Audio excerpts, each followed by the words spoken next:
Rebonjour. Je pense que nous sommes les mêmes personnes que hier. Je vous souhaite la bienvenue. Merci pour être là. Comme nous sommes les mêmes personnes, je ne vais pas représenter Mehdi. Ça fait du sens.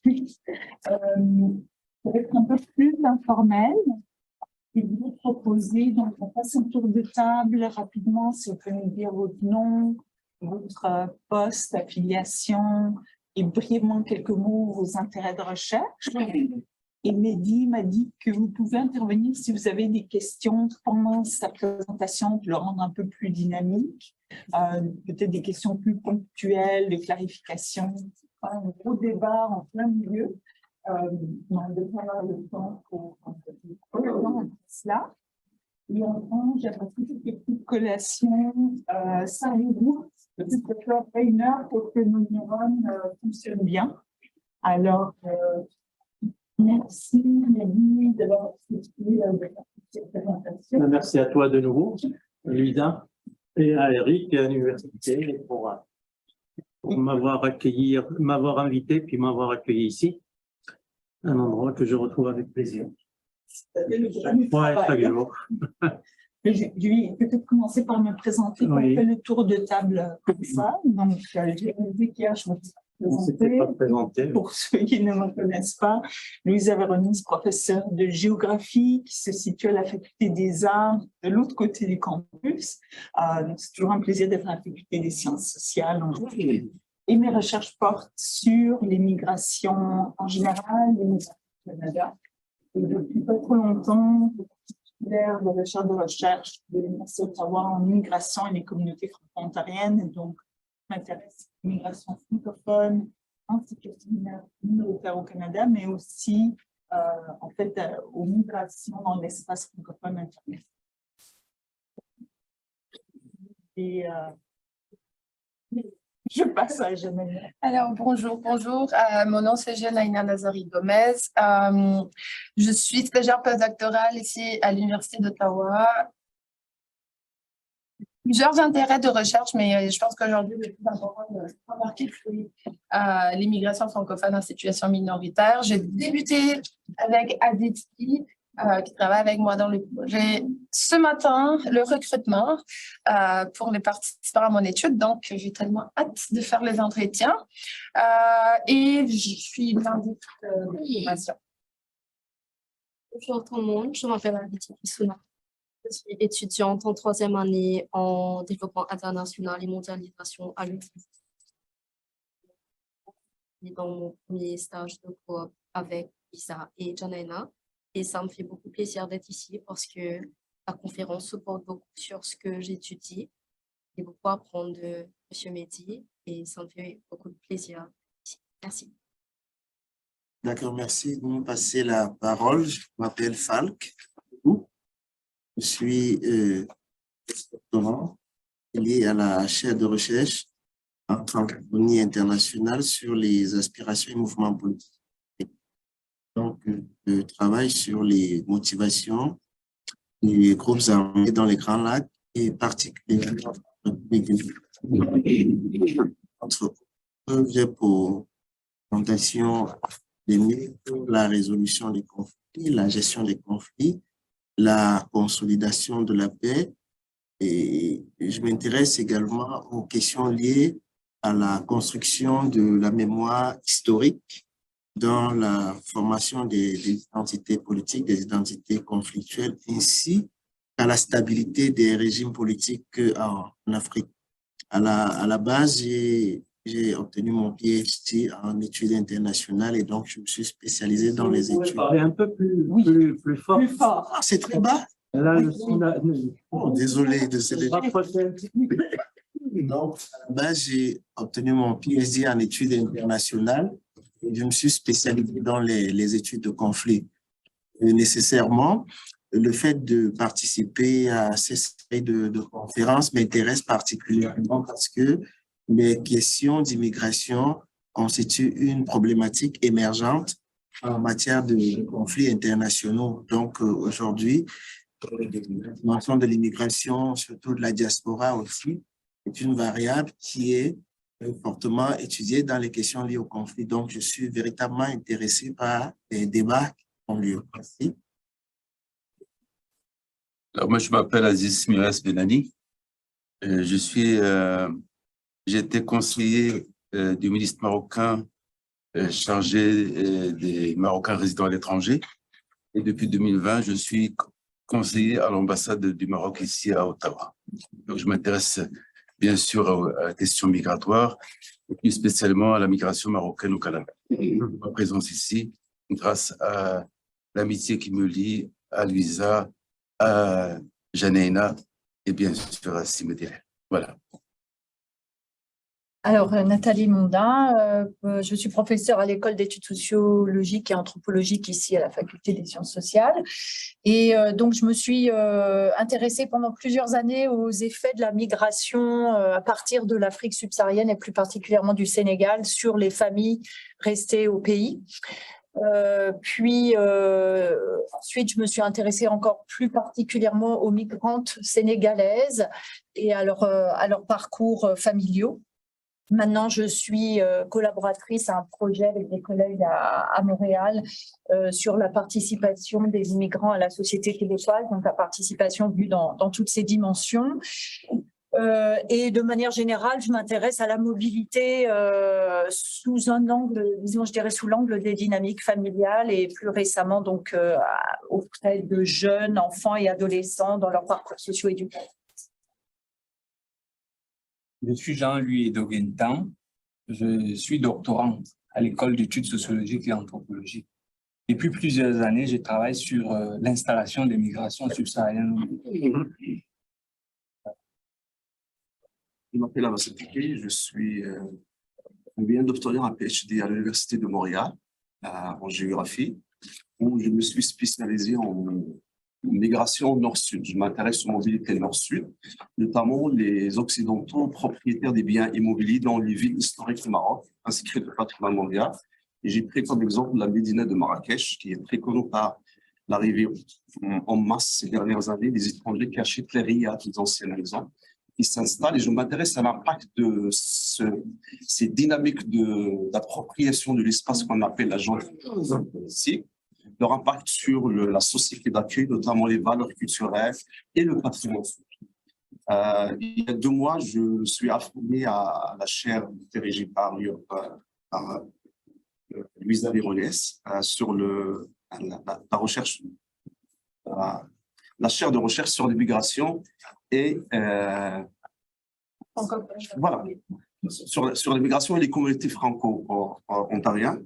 Et je travaille avec elle sur 2 projets. Le premier sur la cohésion communautaire des communautés francophones minoritaires et un deuxième en collaboration avec l'Université métropolitaine de Toronto sur la prise de décision des migrants internationaux, notamment les travailleurs et les étudiants internationaux, et comment la pandémie de COVID-19 a pu influencer leur décision de s'installer au Canada. Voilà. On voulait vous laisser vous installer, enfin. Merci beaucoup. C'est un peu plus informel que vous. Bonjour à tous et à toutes. Je suis Jude Civil, doctorant en sociologie. Et la migration, je suis toujours intéressé à la migration internationale, principalement migration sud-sud et maintenant migration sud-nord. Je travaille en licence sur la mobilité et intégration des migrants haïtiens. Donc, en ce moment, pour ma thèse de doctorat, je suis en train d'analyser la migration transnationale des Haïtiens qui laissent le Brésil pour venir au Canada. C'est ça. Merci beaucoup. Merci Louisa. Je vais peut-être me présenter moi aussi, présenter un peu mes travaux au cours des dernières années. J'ai enseigné depuis une quarantaine d'années. Là, ça ne se voit pas, mais bon, ça peut-être pas. Mais depuis 2018, j'ai arrêté l'enseignement en institution universitaire. Et j'ai mené depuis 2018 quelques travaux, notamment un avec notre amie Anna Trianfadilo, aujourd'hui de l'université métropolitaine de Toronto.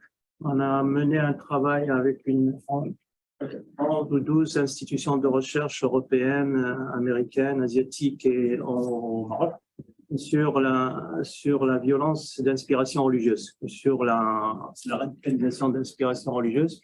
Et évidemment, sur ce sujet que nous avons mené en 2018 et fin 2022, on a eu aussi à avoir des interférences avec la question migratoire, avec les déplacements des personnes et avec un certain nombre de sujets connexes. Et puis au Maroc même, j'ai mené un travail terrain, pratiquement terrain, sur l'intégration des Marocains retournés et également de réfugiés et de migrants étrangers au Maroc, avec une institution allemande qui s'appelle le DVV International, dont l'objectif est l'enseignement tout le long de la vie. Et l'idée, c'était d'intégrer ou de prendre en charge près de 1500 personnes, soit d'abord par l'alphabétisation et la formation, et aussi par la formation à l'emploi et par l'accompagnement pour la recherche d'emploi. Et puis, depuis 2 ou 3 ans, nous avons intégré dans le cadre d'un groupe de travail dont a parlé hier Louisa, qui s'appelle le NAMAN, un projet de recherche avec le Centre de recherche international basé à Vienne sur migration et développement, les CMPD, sur les villes accueillantes, sur la capacité de villes dans le pourtour méditerranéen, la capacité ou non à recevoir des migrants, des déplacés, des migrants volontaires ou pas volontaires, des déplacés évidemment qui se retrouvent aussi bien au sud qu'au nord de la Méditerranée. Et depuis 2019 ou 2020, je travaille dans un projet avec l'Université de Kiel en Grande-Bretagne, KEELE, l'Université de Kiel, sur l'intégration des migrants forcés, les déplacements forcés. C'est un projet que nous avons mené dans un cadre maghrébin avec des unités de recherche et des institutions, des associations aussi, le monde de la société civile, en Tunisie, en Algérie et au Maroc. Et ce projet est prévu pour finir vers la fin de l'année 2025. Donc, ce sont un certain nombre de travaux récents, à la fois de travaux théoriques, mais aussi de travaux terrain, qui permettent de faire le lien entre ce qui se fait en matière de collecte d'informations, de données, mais aussi pour pouvoir réagir nous-mêmes en tant que société civile, en tant que chercheurs, en tant que partenaires de tout niveau, à résoudre ces problématiques à notre niveau. Hier, j'ai parlé du niveau international. Bien évidemment, la question se pose au niveau des villes, au niveau des associations, au niveau d'intervenants privés. Et sur certains de ces projets, je travaille avec des équipes marocaines, beaucoup d'équipes internationales, Lisa, il y a Anna à Toronto, puis beaucoup d'autres un peu partout en France, en Italie, en Espagne, en Turquie, en Grèce, et dans des pays asiatiques comme la Malaisie ou l'Indonésie. Et puis avec des équipes marocaines de l'Université de Rabat, de l'Institut de statistique, et puis une association qui s'appelle AMI, Association des migrations internationales, et avec un de mes collègues qui s'appelle Mounir Zuiten, professeur d'enseignement supérieur à l'Université de Rabat. On a travaillé beaucoup sur plusieurs de ces thèmes, notamment sur ce projet GRISE de radicalisation d'inspiration religieuse. Et puis, nous avons travaillé aussi sur des notes méthodologiques, comment on mène la recherche, comment on peut travailler sur des thèmes qui relèvent de sciences sociales, entre parenthèses, et au pluriel. On n'est pas dans des sciences exactes, on est dans des sciences sociales, des sciences qui rallient ou qui font le lien entre l'humain, le politique, le juridique, le diplomatique, le comportemental des personnes, ce qui fait qu'on est dans des sciences, comme je viens de la science économique, on est dans des sciences qui admettent à la fois le côté quantitatif et le côté chiffré, le côté scientifique pur, le côté interprétation d'un certain nombre de données, mais aussi le côté social. Le côté social, c'est-à-dire le côté subjectif, la subjectivité des gens, aussi bien des individus que des institutions, que des États.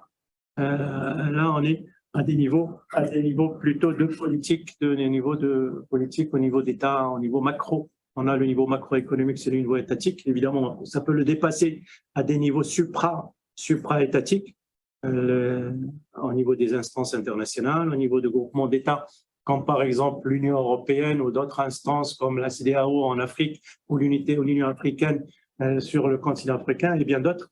Donc, on a cette superposition entre plusieurs niveaux, supra-étatique, étatique, méso à l'intérieur d'un même pays, et puis privé. Et on est donc dans de la recherche donc de la recherche sociale, et les migrations relèvent de la recherche sociale, relèvent le sujet, la thématique, relève de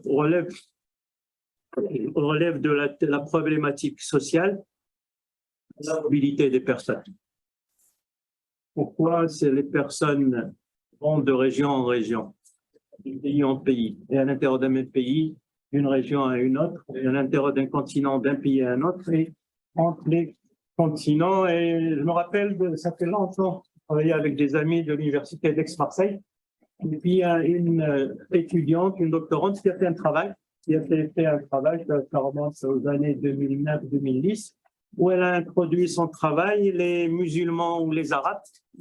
Leur prophète, l'une de ses premières actions, ça avait été de migrer de Médine à la Mecque, Al-Hijra en arabe, Al-Hijra, Hajara, il a migré. Et donc les Arabes et les musulmans ont pris l'habitude, c'est presque une habitude religieuse, c'est presque un comportement religieux de se déplacer. Bien évidemment, le hijr ou le hijra, ça remonte à maintenant 1400 ans, sauf que aujourd'hui, depuis quelque temps, depuis 1 ou 2 ans, on a découvert des recherches anthropologiques sur le territoire marocain, justement, dans une région à côté de Marrakech, entre Marrakech et Essaouira. On a découvert que le premier homme est un Marocain, est un Africain, et que le premier homme ou la première femme, la première personne du genre humain, on a retrouvé une squelette là, et ça remonte à peu près 270 ou 290 millions d'années. Et donc, c'est à partir de là que tout l'univers, toute la mobilité humaine s'est faite. Et donc, ça n'est pas quelque chose de récent, ça ne se rapporte pas ni au hégire et ses déplacements de nature qui seraient de nature religieuse, ni à des déplacements qu'on voit aujourd'hui. Et on sait bien que des pays comme le Canada sont le fruit de migration. Bien évidemment, un pays comme les États-Unis d'Amérique, c'est un fruit de migration. Toute l'Amérique du Nord vers le Sud, ce sont des continents de migration. La même chose pour l'Australie, la Nouvelle-Zélande. Et puis, dans le temps, la migration ne posait pas de problème.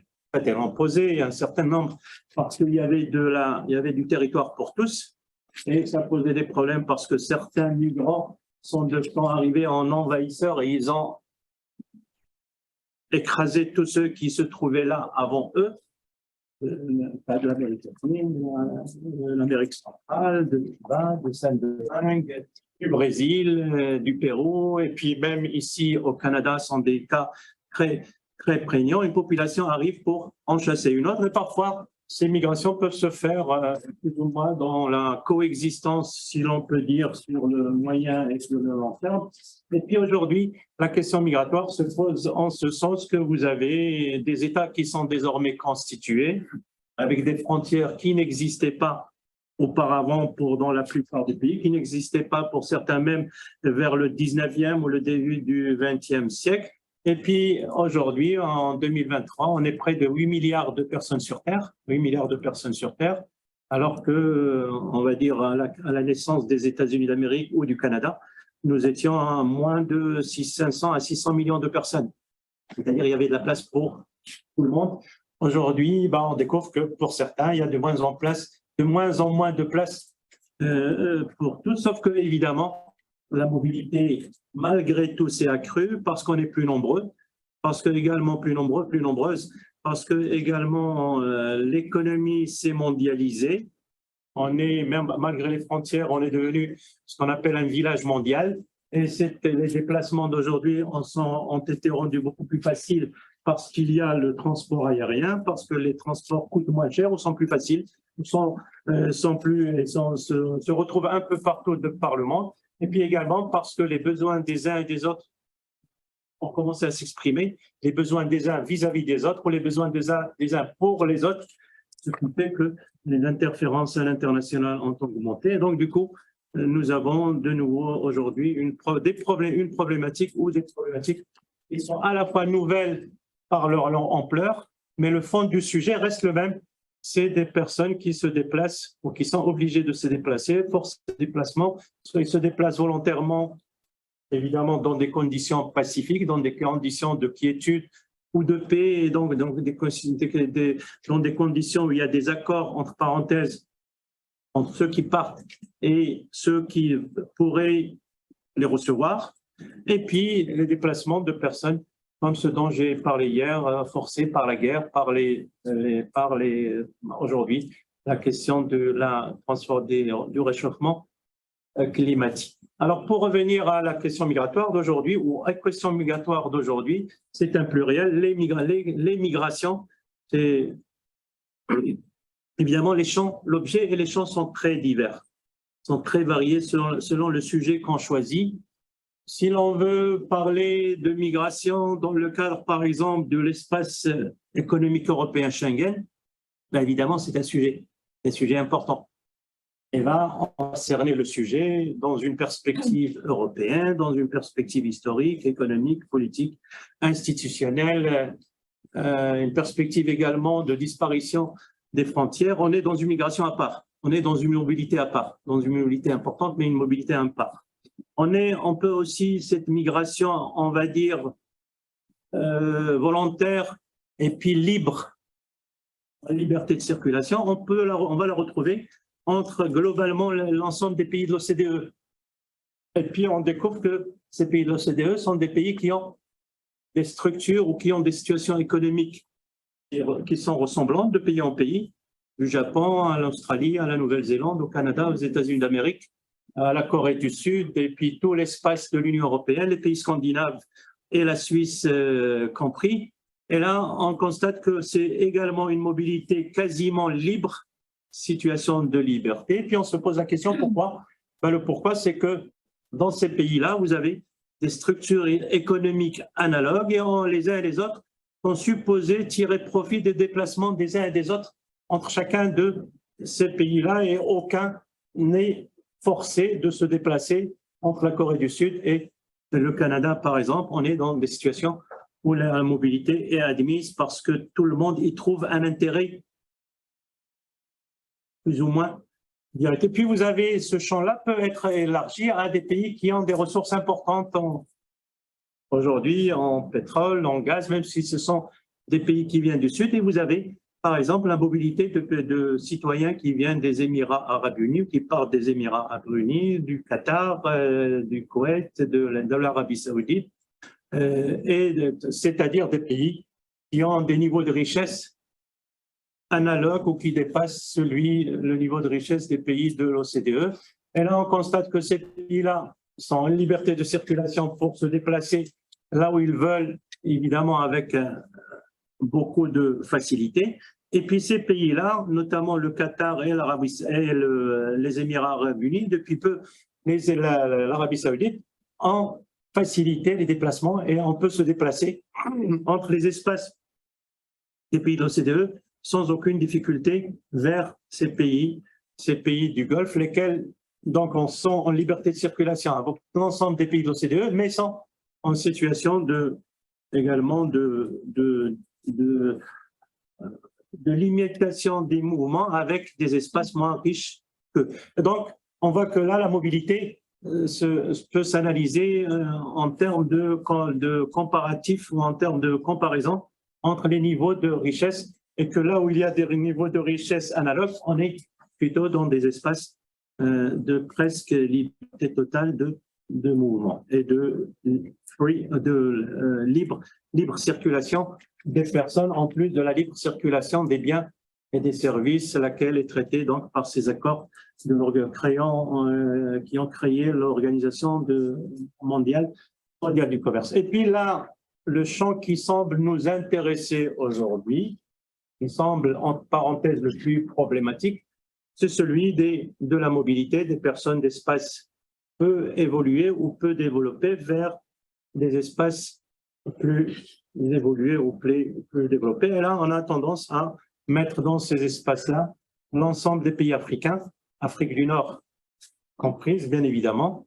On met également dans ces espaces les pays latino-américains, même si un certain nombre d'accords relient encore des États du sous-continent américain avec l'Espagne, par exemple, Brésil, Argentine, et puis 1 ou 2 autres États dont les citoyens se déplacent presque librement entre l'Amérique latine et ces pays, quoique ces derniers temps, les limitations commencent à apparaître et à s'accroître. Puis vous avez un ensemble de pays de l'Asie du Sud-Est et du Moyen-Orient, hors ceux dont je viens de parler, qui sont en situation de limitation de circulation. Et donc cela nous envoie à au moins 2 niveaux, peut-être de recherche.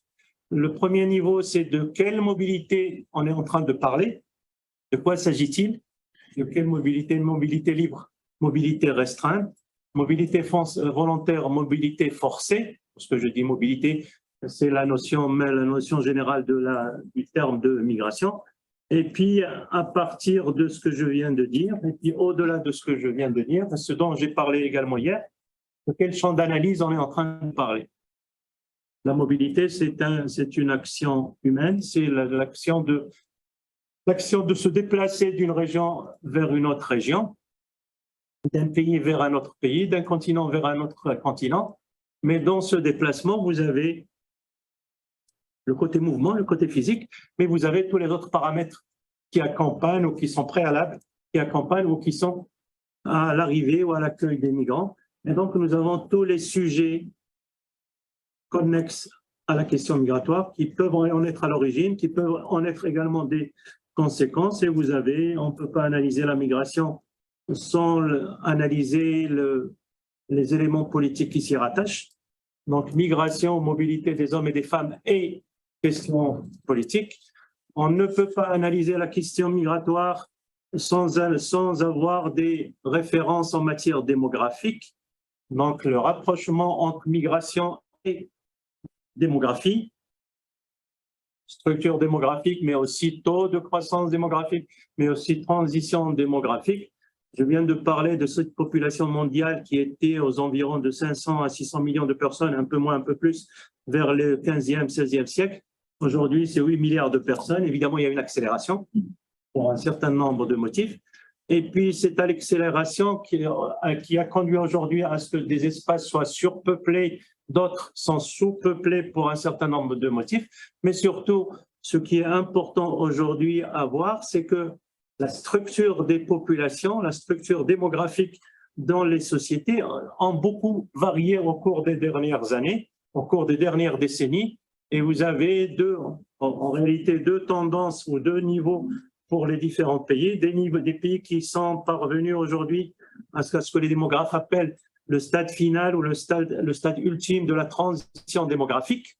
Transition démographique, les démographes parlent de transition démographique, c'est le passage d'une situation où la croissance ou la progression démographique n'est limitée par aucun facteur autre que les facteurs naturels, vers une démographie où les hommes et les femmes maîtrisent aussi bien leur taux de croissance, c'est-à-dire la natalité, que dans un certain sens également le taux de mortalité qui est limité par des facteurs à la fois personnels, mais aussi par les structures sanitaires, par les structures d'accompagnement, structures de couverture sociale, les modes de consommation et ainsi de suite. Et donc vous avez aujourd'hui cette structuration démographique.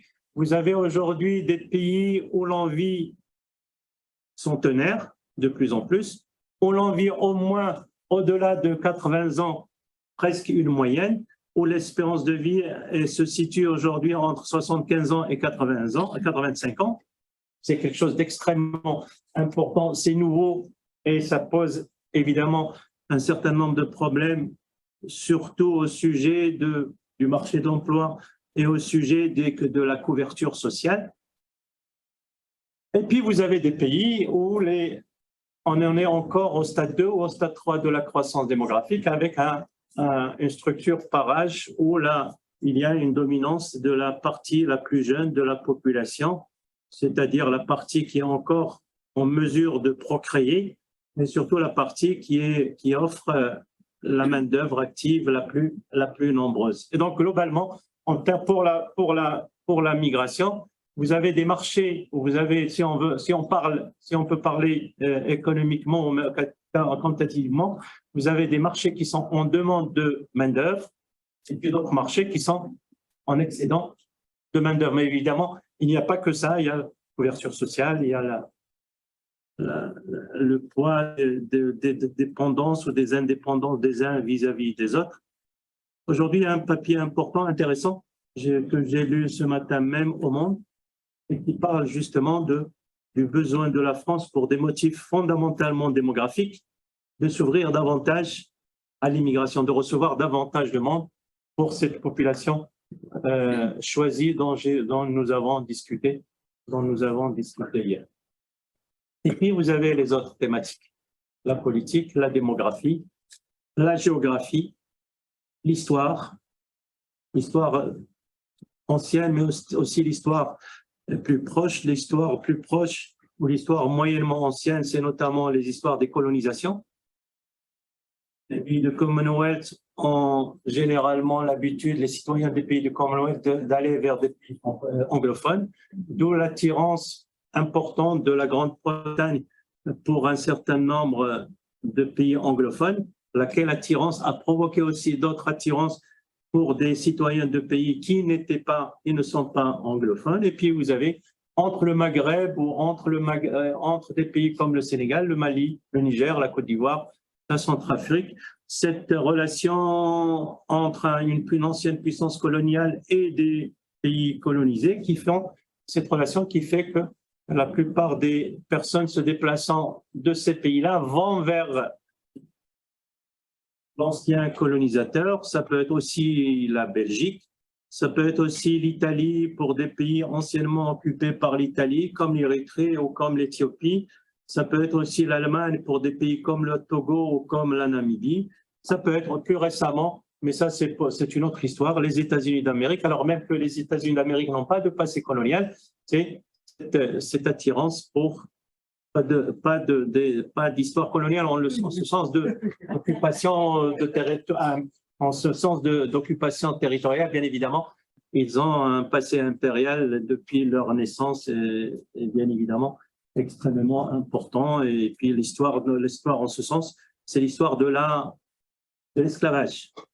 L'histoire de l'esclavage avec toutes les relations qui sont aujourd'hui souvent évoquées entre des pays comme le Libéria ou comme le Kenya vis-à-vis des États-Unis d'Amérique, et même des pays comme les Philippines et bien d'autres dans les relations avec les États-Unis d'Amérique. Et donc, l'importance de l'histoire est très grande en matière de migration, en matière de déplacement des hommes. Et là, l'histoire aussi explique par les phénomènes violents du XXe siècle, la Première Guerre mondiale, la Deuxième Guerre mondiale, la guerre de Corée, la guerre du Vietnam, la guerre d'Ukraine aujourd'hui, explique aussi bien les mouvements forcés que les mouvements de personnes à l'intérieur d'une région ou d'une région vers une autre. Et puis vous avez aussi la géographie. La géographie, c'est important. Le rapport entre la géographie et la migration. Les États-Unis d'Amérique et le Canada sont trop loin des pays du Maghreb, des pays africains. Il y a un océan entre 4 000 et 6 000 kilomètres de distance. Ça fait une frontière, j'allais dire royale, une frontière magistrale qui permet au Canada et aux États-Unis d'Amérique de boucler leurs frontières vis-à-vis d'un certain nombre de citoyens de pays dont ils ne voudraient pas qu'ils viennent trop nombreux sur leur territoire. Mais les géographies, par ailleurs, se déplacent. Évidemment, on a plus de capacité de se protéger, entre parenthèses, de citoyens qui viendraient d'Afrique, mais évidemment, la connexion, la proximité de la frontière entre le Mexique et les États-Unis d'Amérique, et au-delà de la frontière mexicaine, vous avez tous les pays de l'Amérique centrale et puis tous les pays de l'Amérique latine, et vous avez tout ce passage entre le Mexique et l'ensemble du continent nord-américain ou du sous-continent non-américain. Donc la géographie est importante là aussi, extrêmement importante. La géographie peut aussi apparaître dans d'autres régions, notamment pour les raisons de réfugiés ou de mobilité à l'intérieur d'une région. Et cette géographie fait qu'aujourd'hui, parce qu'il y a une proximité entre le Congo démocratique et le Rwanda, entre le Congo démocratique et d'autres pays en conflit, et entre l'Afghanistan et l'Iran, entre le Pakistan et l'Afghanistan, vous avez ces différentes mobilités de personnes qui doivent être allées. Donc ça, c'est le volet à la fois historique et le volet géographique. Et puis on a le volet intellectuel. On a le volet social, on a le volet proximité en termes religieux, les déplacements de personnes pour aller à la Mecque, déplacements de personnes pour aller à Rome, déplacements de personnes pour aller en Grèce, au Portugal, déplacements de personnes qui rallient le géographique, l'historique et le religieux, la mobilité des personnes très, très anciennes entre des pays comme le Niger, la Côte d'Ivoire, le Mali, la Guinée-Conakry et le Maroc. On est bien loin des difficultés de la migration actuelle, entre parenthèses, la problématique politique de la migration telle qu'elle est posée aujourd'hui. Lorsque les Sénégalais, les Tidjanes, certains Ivoiriens, mais très peu, mais surtout des Nigériens ou des Maliens ou des Guinéens, pour aller à la Mecque, ils passaient par Fès. Une mobilité presque naturelle, inscrite presque dans les gènes de certaines personnes. Et cette mobilité religieuse crée aussi des liens humains, crée aussi des liens commerciaux, et un certain nombre. Et donc tout cela, le champ est extrêmement vaste lorsqu'on commence à s'attaquer à la question de la mobilité. Choisir quel champ, quel moyen, par quel moyen ces différents champs interfèrent pour augmenter ou diminuer, pour freiner ou faciliter les déplacements des personnes d'une région vers une autre. Comme on a dit que c'est informel, donc c'est ouvert au questionnement et aussi aux commentaires et aussi… Sérieux que c'est non, bien sûr. pour des questions. Okay. Évidemment.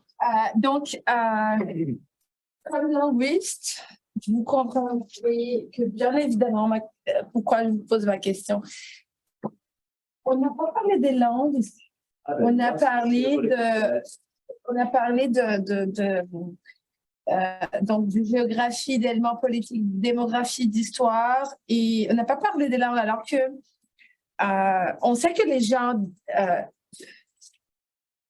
que certains choix parmi la décision d'immigrer ou le besoin d'immigrer se font en relation à ça. Mais je vous demandais, est-ce que tu penses, Mehdi, que c'est un facteur mineur? La langue. Oui, la possibilité de communiquer, dans le raisonnement migratoire, dans le besoin d'immigration, quel rôle joue la langue? Est-ce que c'est, d'après toi, un rôle mineur, pas si déterminant en rapport à ces autres facteurs que tu as énoncés? La langue, elle est dans l'histoire, elle est aussi dans les échanges culturels. Et si je prends le cas marocain, ça peut être aussi le cas algérien, ça peut être le cas tunisien. Lorsque les migrations, on va dire modernes, entre deux guillemets, ont démarré, c'est à la fin des années 50, début des années 60. L'indépendance du Maroc ou de la Tunisie, c'est en 1956. L'indépendance de l'Algérie, c'est 1963. Donc évidemment, l'Algérie, comme elle était un territoire français, l'Algérie n'ayant pas de passé d'État et n'existant pas avant l'arrivée de la France. Et donc, l'Algérie était considérée comme un État français, une propriété française. Et ce n'était pas le cas du Maroc ou de la Tunisie qui étaient des protectorats. Et le cas de l'Algérie était traité par les accords d'Évian, passé discuté entre 1962 et 1963 avec la France, ce qui pose aujourd'hui un certain nombre de problèmes, entre parenthèses, pour le français. D'ailleurs, un ancien premier ministre français qui s'appelle Édouard Philippe s'est élevé ces derniers jours pour demander que les accords d'Évian soient totalement révisés de fond en comble pour ne pas donner ces privilèges migratoires aux citoyens algériens. Et je reviens au Maroc et à la Tunisie, des colonies françaises, des protectorats français, ça veut dire qu'il y a le partage de la langue. Oui. Même si les Marocains tunisiens avaient leur propre langue, bien évidemment, il y a le français. Ce partage de la langue facilitait les deux mouvements. D'abord, lorsqu'on est venu chercher des Marocains de différentes régions ou des Tunisiens de différentes régions, évidemment, ce sont les Français qui sont venus d'abord, parfois des Belges, parce qu'ils savent qu'ils avaient accès plus facilement aux populations locales. Elles parlent français. Et si toutes ne parlent pas français, ils avaient généralement des traducteurs pour pouvoir échanger. Et donc, cela créait un filant entre parenthèses. Et à ce moment-là, les déplacements étaient essentiellement des déplacements de main-d'œuvre physique pour aller au fond des mines, charbonnage de France et autres mines, et puis pour aller vers des industries difficiles, fatigantes, sales parfois, aussi pour les travaux publics, pour les travaux de construction de toute nature. Et évidemment, cela a créé un mouvement migratoire du sud vers le nord, pas facilité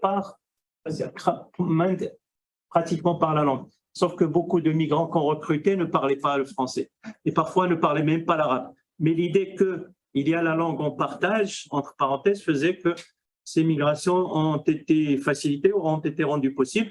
Sauf qu'après, cette communauté, entre parenthèses, de langue a fait que des étudiants ont commencé à partir, de plus en plus nombreux. Et puis après, les hommes d'affaires, les industriels ont commencé à échanger. Avec qui on échange? On échange avec ceux, au moins qu'on arrive à comprendre sur le plan linguistique.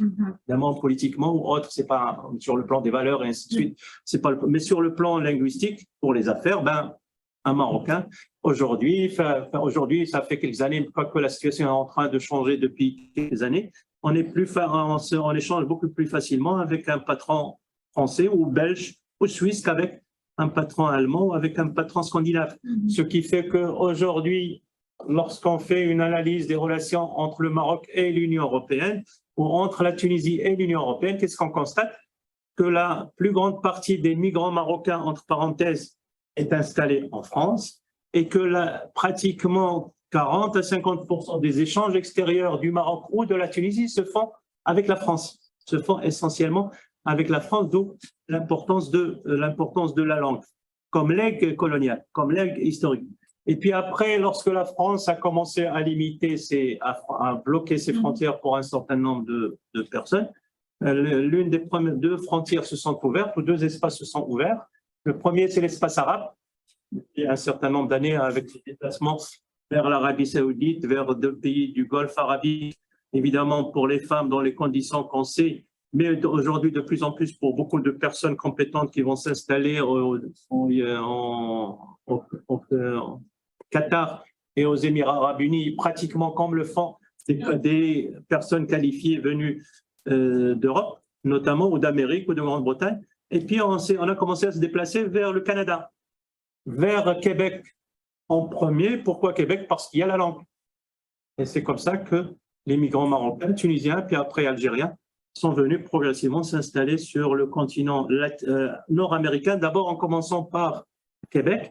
Et puis après, lorsque les langues ont commencé à se diversifier chez nous, lorsqu'une partie des étudiants a commencé à faire ses études en anglais, et puis surtout lorsque les anciens ont commencé à essaimer à partir du territoire canadien, on est parti progressivement de Montréal, on est allé à Ottawa, puis surtout on est allé à Toronto. Puis après, on a découvert qu'il y avait plus de possibilités au Saskatchewan, en Alberta, puis en Colombie-Britannique.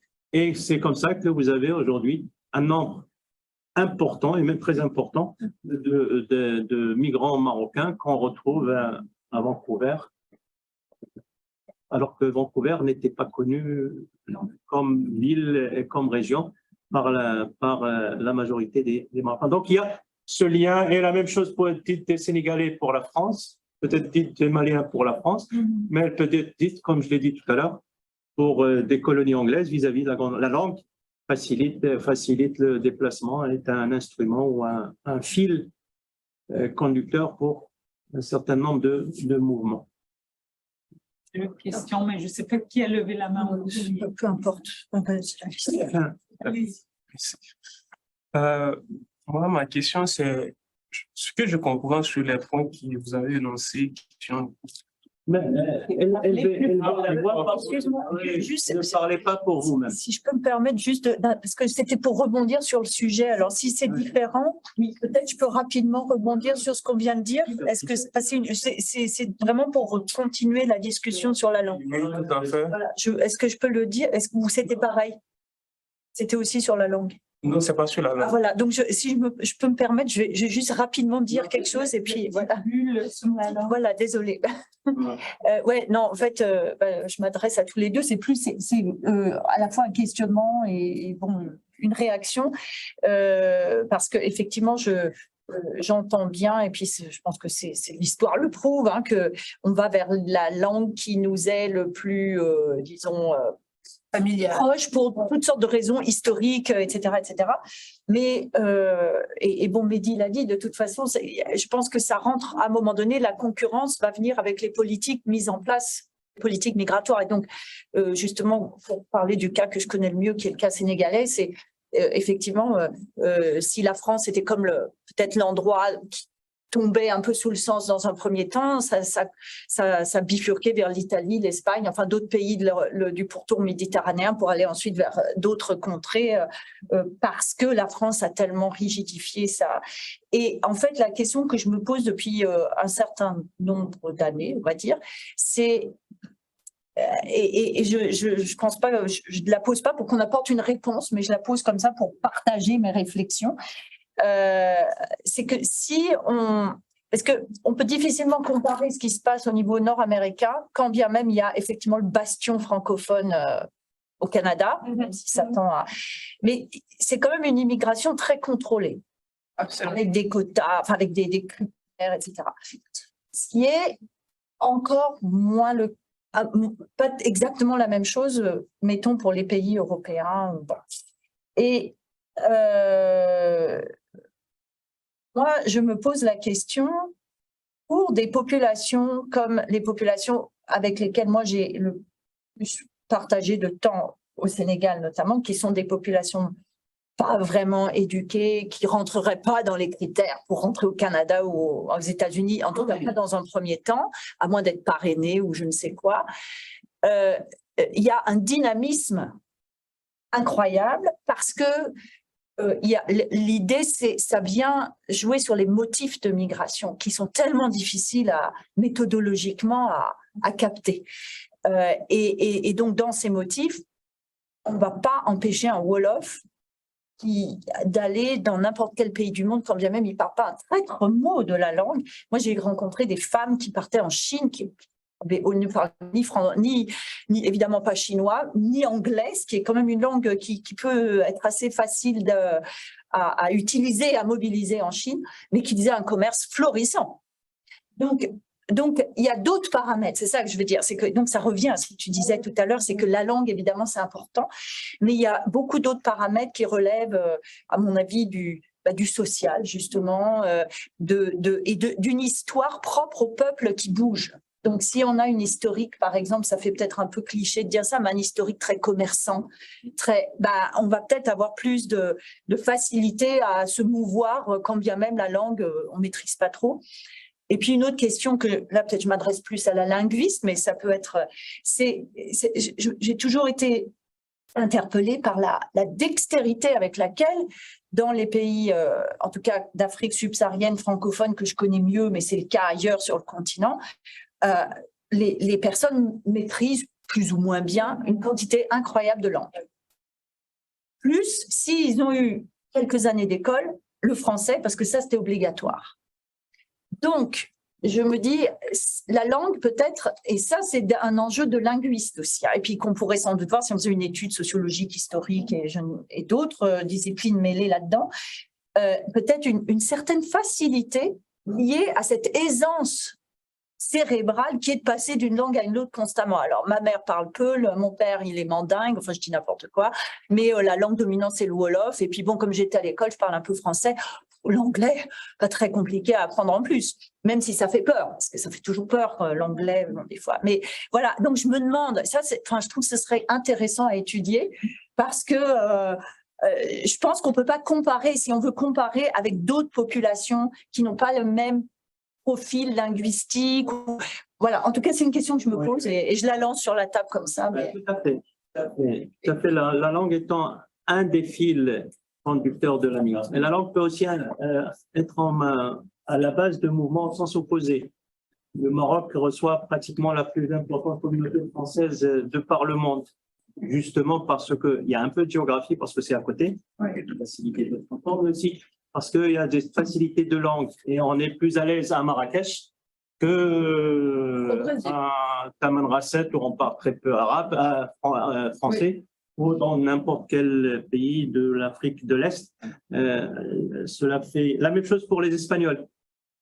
L'autre migration, les Espagnols sont nombreux au Maroc Déjà, ils venaient dans le temps du temps de Franco pour chercher du travail parce que le Maroc était proche. Puis aujourd'hui, on retrouve énormément d'Espagnols, non pas vers les villes du centre ou du sud du Maroc, mais dans le nord du Maroc, dans la région du Rif, dans de petites villes comme Chaouane ou comme grande ville comme Tanger, parce que là, les habitudes linguistiques sont différentes. On parle plus espagnol et l'histoire de l'espagnol est beaucoup plus présente et prégnante. Et donc, il y a cet élément. Puis après, vous avez des régions qui n'avaient pas de langue attachée à un pays ou vaguement. Et vous avez, pour nous, les Rifins, la partie nord du Maroc, lorsqu'ils sont commencés à partir en migration, ils sont allés vers l'Allemagne et vers la Hollande en particulier, parfois vers les pays scandinaves. Mais lorsque vous avez un foyer qui s'est constitué, après vous avez les filons migratoires qui se construisent et qui se font à partir de ce filon. Donc c'est pour dire que voilà, ça fait partie des champs de l'analyse. C'est un élément important, ça n'est pas le plus important. Il y a beaucoup de réserves sur la chose. Et puis personnellement, j'ai beaucoup d'exemples. J'ai quelqu'un de la famille, un mariage mixte, maroco-australien, et un jeune qui a commencé, il s'est lancé dans l'international, dans le commerce. Il parle arabe, il parlait anglais, il parlait français. Et aujourd'hui, il parle turc, il parle chinois comme un chinois. Et il parle allemand. Et il est dans le commerce entre Casablanca et le reste de la planète. Et c'est le cas de beaucoup aujourd'hui de personnes qui travaillent dans cette espèce de mondialisation, soit par le haut, soit par le bas.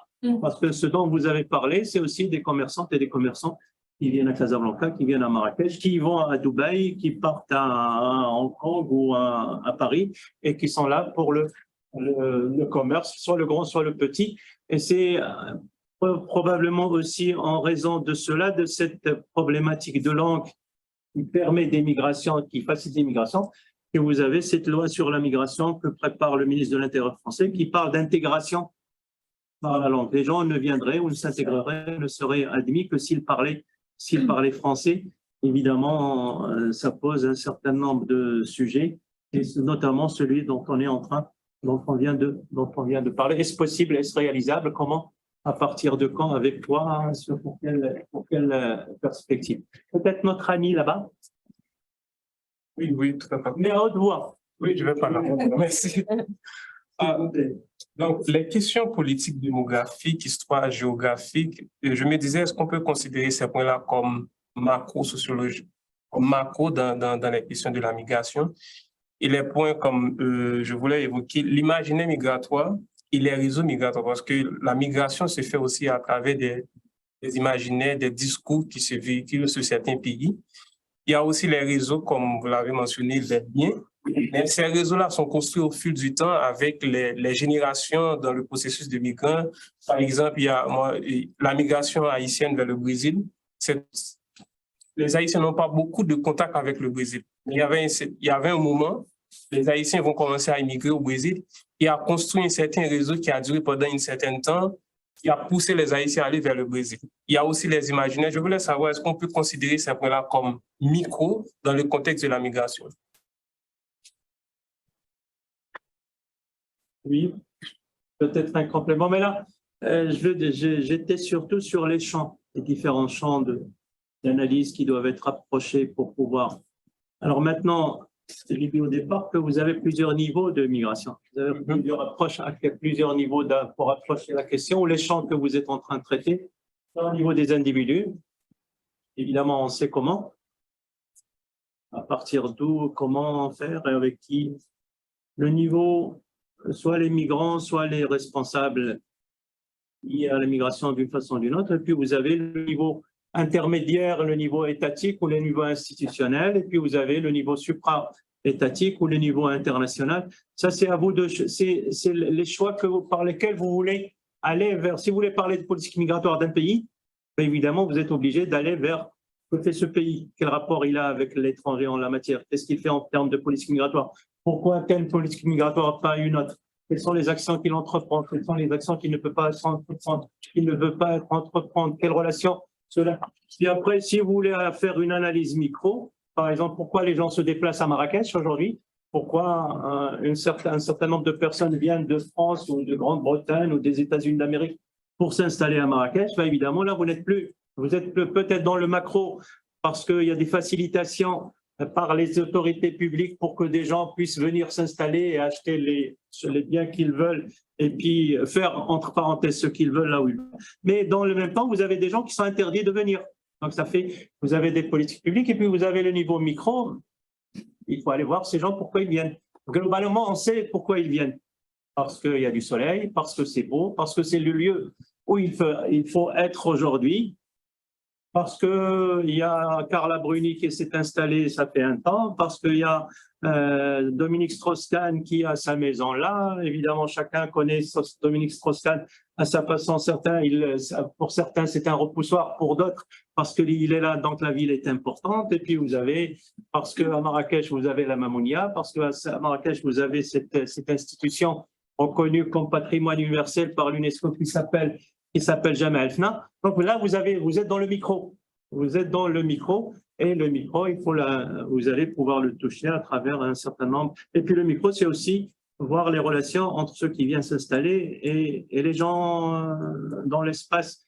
Et puis le méso, entre le micro et l'étatique, quelles conséquences sur la population, sur la région, en termes de renchérissement du foncier, du loyer, des prix. Hier, j'ai entendu dire, ça fait 2 ou 3 jours, j'ai entendu dire qu'il y avait à Marrakech des cafés qui offrent des cafés à 1200 $, 1200 dirhams. 1200 dirhams marocains, 120 $, ou même 1200 $. Parce que 120 €. Au Maroc, à Marrakech. 1200 dirhams. Oui, le café. 120 €. Un café qui s'appelle le Loua Café, qui est très cher à l'international, mais découvrir que cela puisse se vendre à Marrakech. En paquet ou en tasse? Non, la tasse. La tasse de 4 ou 5 ou 6 milligrammes en café express, c'est le Loua Café. Le Loua Café, c'est un café qui vient d'Indonésie. Et c'est un café qui est passé par le ventre d'un sage qui s'appelle le Louak. Qui le mange, puis après qui le rejette. Et certains habitants ont des élevages pour ramasser ce café. Et ce café, paraît-il, a des caractéristiques chimiques qui fait qu'on considère qu'il est excellent et ça fait que le kilo peut valoir plusieurs milliers de dollars à la vente internationale. Et donc, c'est arrivé au Maroc. Évidemment, lorsque vous êtes un pays pauvre avec 3 000 $ par habitant et par an, le commun des Marocains ne peut pas boire. Moi, personnellement, je ne peux pas le boire. Dans tous les cas, du bon café, on peut en avoir pour 1, 2, 3, 4 $ et c'est excellent. On ne voit pas la différence entre ce café. Pour autant, il est désormais vendu là. C'est du micro. Et donc, c'est une analyse là aussi intéressante à faire. Et là, c'est le niveau micro. Et puis, vous passez à la société qui accueille, est-ce qu'elle est raciste ou pas raciste? On est au niveau méso. On est au niveau social. Et puis, vous passez au niveau de l'État. Vous avez le niveau politique publique. Et puis, vous passez au niveau supra-étatique. Vous êtes sur les politiques, par exemple, de l'Union européenne. En quoi agit l'Union européenne, sur quels paramètres, sur quelle migration. Et puis, vous avez le micro du niveau international. C'est par exemple l'analyse du pacte global sur la migration et l'asile. Vous avez tous ces niveaux-là. Et bien évidemment, le choix des sujets dépend de vous, dépend des chercheurs. Le choix, c'est d'abord les champs dont je viens de parler. Et évidemment, on sait que on ne peut pas analyser la question migratoire sans aborder plusieurs champs d'analyse, sans qu'il y ait une interférence plus ou moins importante selon la situation, selon le cas, avec plusieurs champs d'analyse. Et puis, vous avez les niveaux dont je viens de vous parler. Et pour chaque niveau, vous avez des méthodologies d'analyse qui sont différentes, des méthodologies de recherche qui sont tout à fait différentes à partir du choix du champ, du niveau, et puis des hypothèses de vos hypothèses de départ et de la façon avec laquelle vous allez procéder pour analyser ce que vous avez choisi d'analyser. Oui, à toi. Il y avait une réaction. Non, ben, c'était encore par rapport juste en tant que linguiste, bien, moi je pense, Je pense que c'est un facteur très, très important et il joue justement au niveau micro et au niveau des décisions parfois les plus subjectives et ça a un rapport avec l'affection et tout ça. Mais avec Louisa, on se demandait beaucoup en général, dans l'immigration, les recherches et dans la science en général, on cherche beaucoup à catégoriser, on a besoin de concepts, on a besoin de... Et ça enlève en fait le côté holistique de l'expérience migratoire. Donc, moi, je réfléchis beaucoup à comment gérer ces deux... ce besoin de terminologie, ce besoin de catégorisation pour faire la recherche, parce que c'est le vocabulaire de la recherche, mais à la fois, ça ne rend pas compte de la manière dont ces différents facteurs sont interreliés et s'impliquent mutuellement. Et c'est ça, c'est ça, le phénomène en tant que tel, il n'est pas catégorisable. Et je pense qu'il n'y a pas de réponse. Ça, c'est la recherche. Bien sûr. En fait, si je dois dire quelque chose, c'est que c'est déjà ça, sa recherche. Le plus fort. J'ai dit, en fait, c'est déjà ça, la recherche. Le fait que vous arriviez à des incompréhensions, le fait que vous arriviez à ne pas déterminer des interconnexions, des interrelations entre ces différents concepts, c'est déjà ça votre... Bon, c'était juste une parenthèse, votre recherche. Je voulais revenir à la question de la linguistique. Nathalie a dit tout à l'heure qu'en Afrique, elle a constaté qu'il y a des populations, dans des pays, on parle plusieurs langues. Alors, c'est vrai. Et on parle plusieurs langues et ces langues sont parlées parfois dans plusieurs pays en même temps. Par exemple, le Pulaar, le Djoula, le Mbambara et beaucoup d'autres langues. Et c'est ça qui facilite la migration interafricaine. Quand on dit que les migrations africaines se passent à l'intérieur de l'Afrique, c'est aussi à cause de ces langues dont certaines, la plupart du temps, sont commerciales, comme le Pulaar et le Malinké et autres. Et on se rend compte que ces langues-là, quand on prend par exemple les migrants qui vont de l'Afrique francophone, de l'Afrique lusophone, ils remontent pour arriver au Canada par le Brésil, on retrouve certaines de ces langues dans les pays comme le Brésil. Et ça facilite la circulation. Pourquoi? Parce qu'il y a une migration esclavagiste et autres.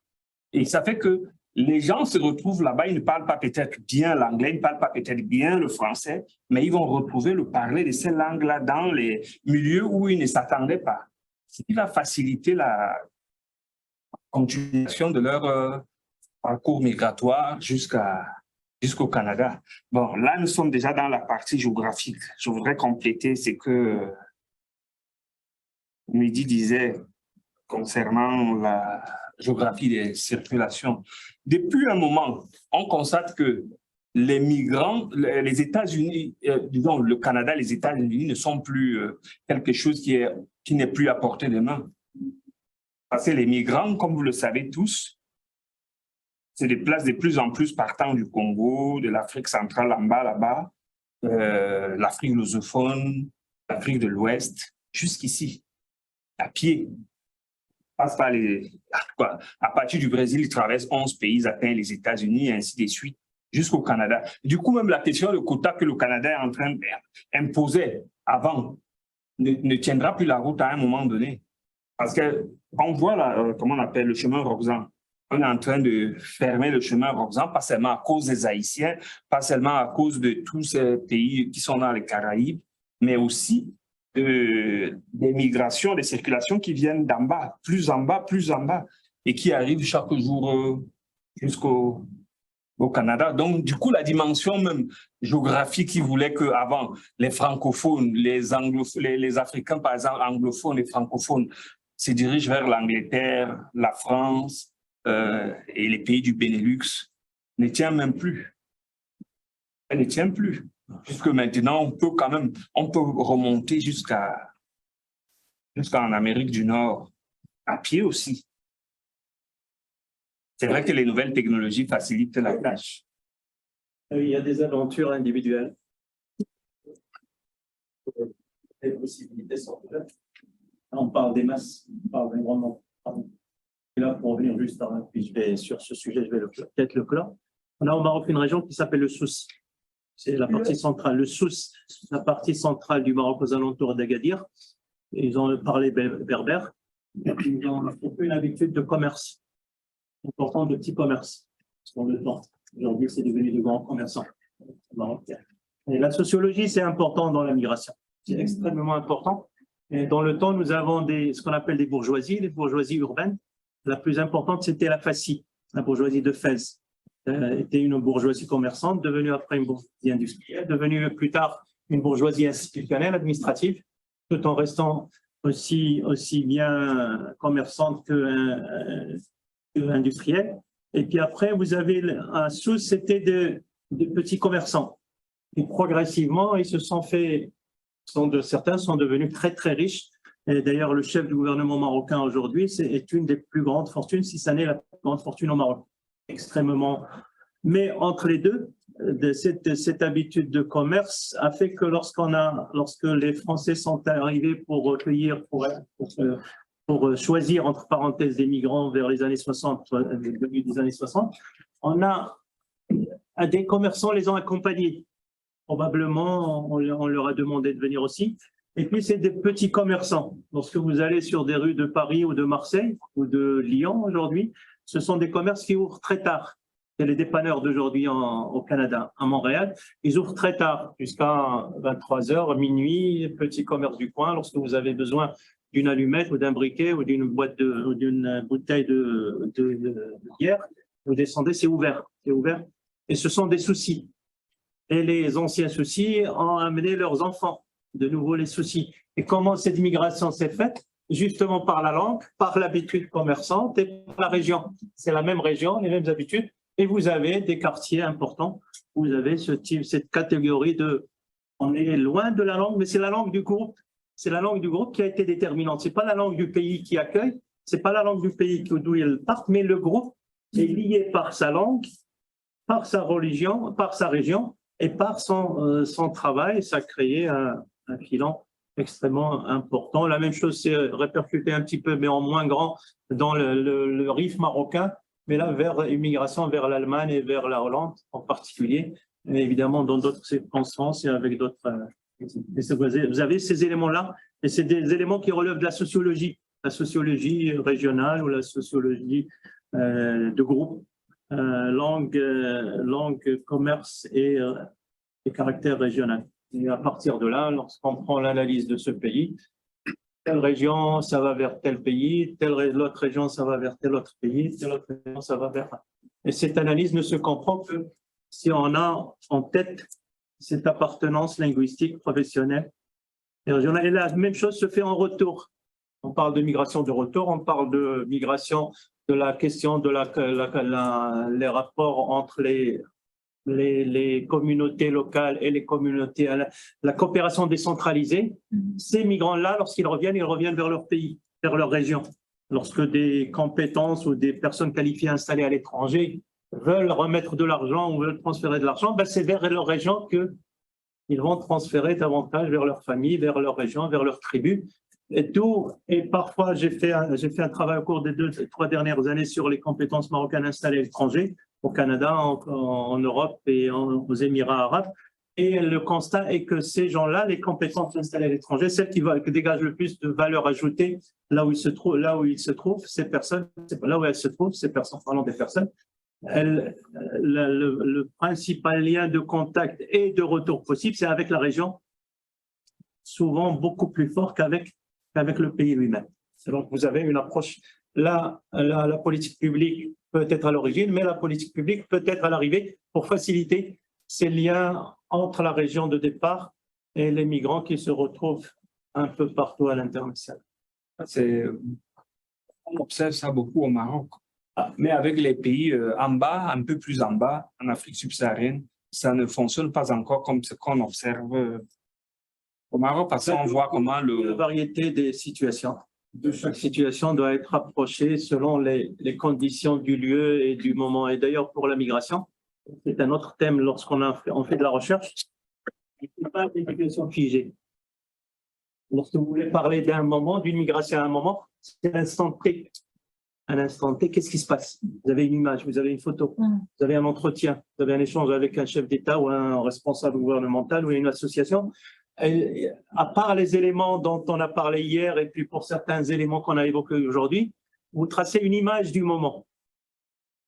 Parfois, cette image est déterminée. La part d'ombre, la part de lumière, qui est dedans, pourquoi c'est dedans, comment on fait pour que ça change dans le mauvais sens, qu'est-ce qu'on fait pour que ça change dans le bon, et ainsi de suite.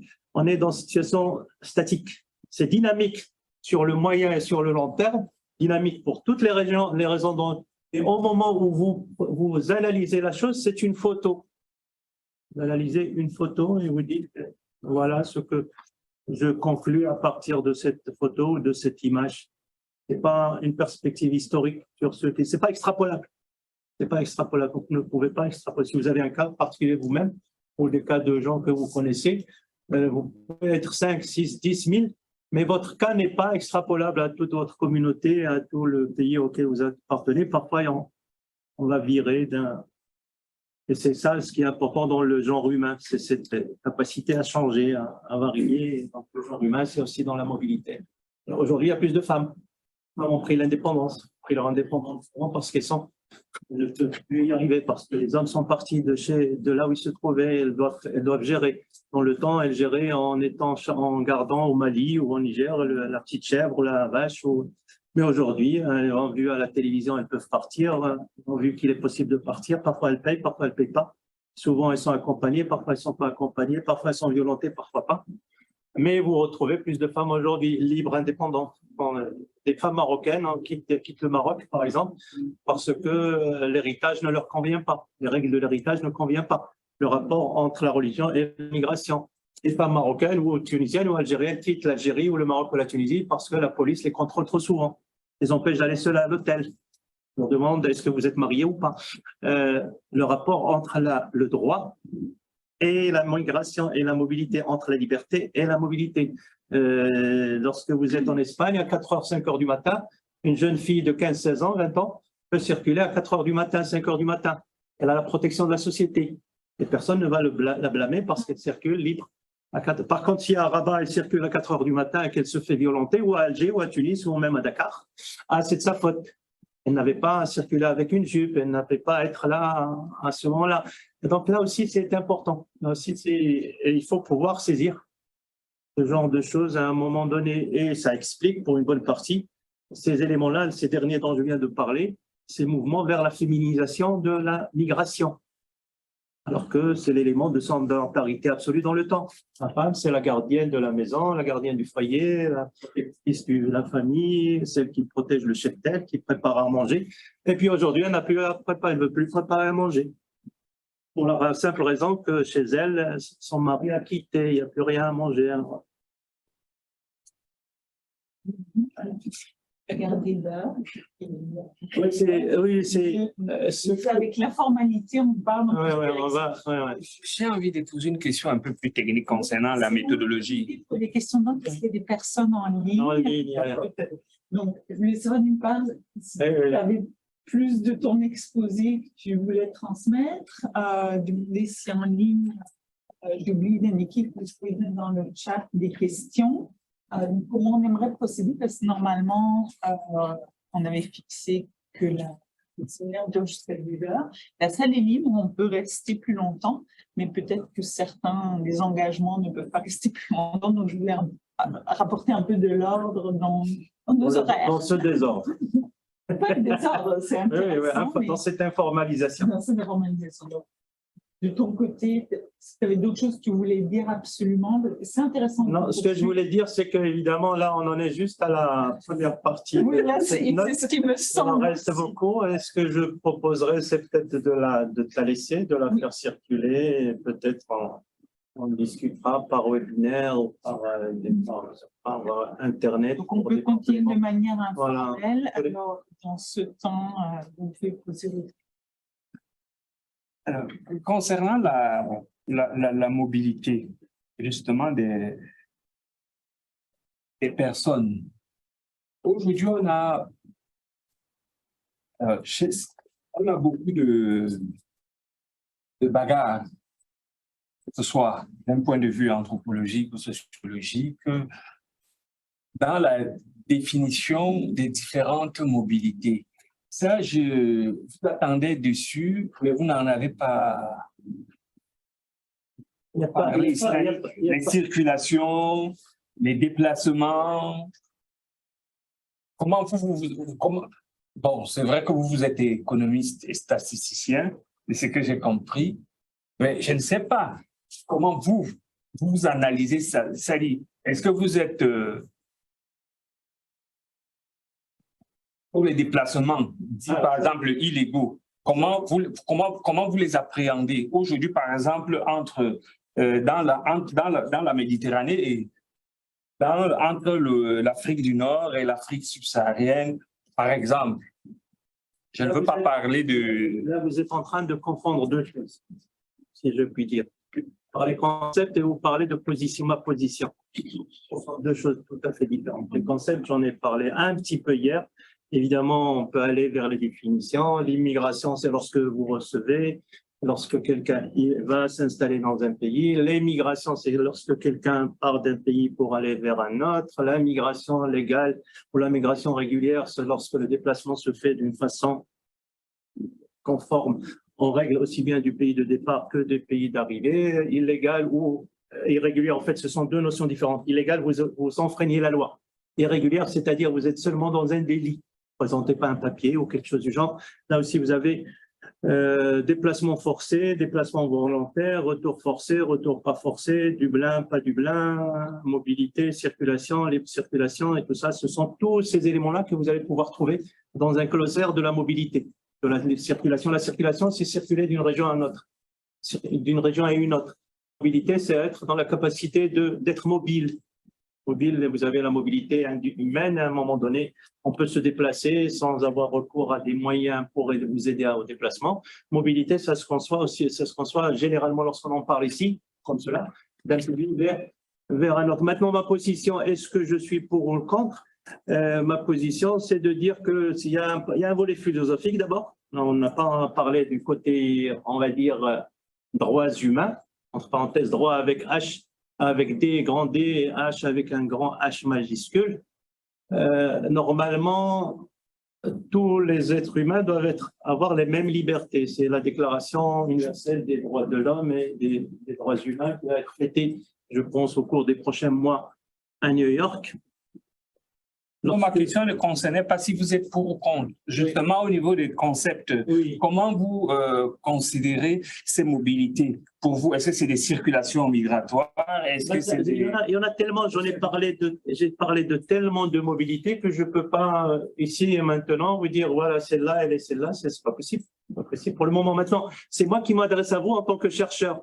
Lorsque vous cherchez, vous menez une recherche sur un thème de cette nature, ben vous choisissez de quoi vous allez parler pour ne pas vous perdre en mobilité. Pour réfréner votre mobilité d'un sujet à un autre, justement. Et il faut la calmer, il faut la brider.